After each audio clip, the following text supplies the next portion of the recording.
41 dokter Fakultas Kedokteran dan Ilmu Kesehatan Universitas Warmadewa dilantik kemarin di Gedung Widya Sabe Utama kampus setempat. Meski pelantikan kali ini merupakan perdana, kualitas yang dihasilkan sangat mengagumkan, bahkan di atas rata-rata nasional. Pelantikan diawali dengan kegiatan menjaya-jaya di Pura Universitas Warmadewa dan uji kompetensi dokter Indonesia pada bulan Juni lalu. Dekan Fakultas Kedokteran dan Ilmu Kesehatan Unwar, Gusti Ngurah Anom Murdana mengatakan pihaknya saat ini melantik sebanyak 41 orang dokter yang betul-betul baru dari Fakultas Kedokteran dan Ilmu Kesehatan Universitas Warmadewa. Pelantikan pertama dari 41 orang dokter yang dilantik ini merupakan dokter yang lulus uji kompetensi dokter Indonesia atau UKDI pada bulan Juni yang lalu. Pelantikan perdana ini sekaligus menjadi kebanggaan Fakultas Kedokteran dan Ilmu Kesehatan Unwar karena sejak 6 tahun yang lalu dibentuk, akhirnya sekarang telah terlihat hasilnya dengan prestasi yang sangat membanggakan. Yang betul-betul baru dari Fakultas Kedokteran Ilmu Kesehatan Universitas Warmadewa.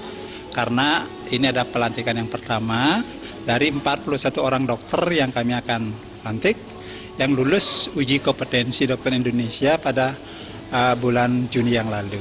Kebanggaan bagi kami Sivitas Akademika FKIK karena dari 6 tahun yang lalu kita membentuk membentuk Fakultas Kedokteran, sekarang ternyata sudah kelihatan hasilnya dan cukup membanggakan. Karena 80% sekian itu uji kompetensi dari 51 orang ternyata kelulusan cukup tinggi. Ditambahkannya cukup membanggakan karena sebanyak 80% dari 51 orang calon dokter ternyata kelulusannya cukup tinggi, yang berarti menunjukkan bahwa FKIK Unwar memiliki daya saing yang cukup tinggi. Sementara rata-rata uji kompetensi dokter Indonesia atau UKDI nasional hanya 40% sehingga di atas nasional. Begitu juga nilai rata-rata ujian OSCI 29 sementara nasional hanya 22. Jadi dengan kelulusan UKDI secara nasional 80%, berarti itu menunjukkan bahwa FKIK Unwar sudah memiliki daya saing yang cukup tinggi. Jadi kami jauh di atas angka nasional. Juga nilainya rata-rata dari kami ujian OSCI itu 29, sedangkan nasional cuma 22.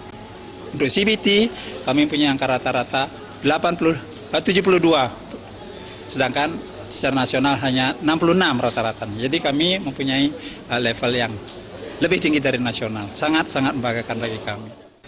Tampil sebagai dokter yang meraih IPK tertinggi yakni Dr. Komang Gangga Eka Chandra dengan IPK 3,67, disusul Dr. Dewa Ayu Desi dengan IPK 3,63 dan Dr. Made Freti Widiari dengan IPK 3,60. Jaya Kusuma, Bali TV.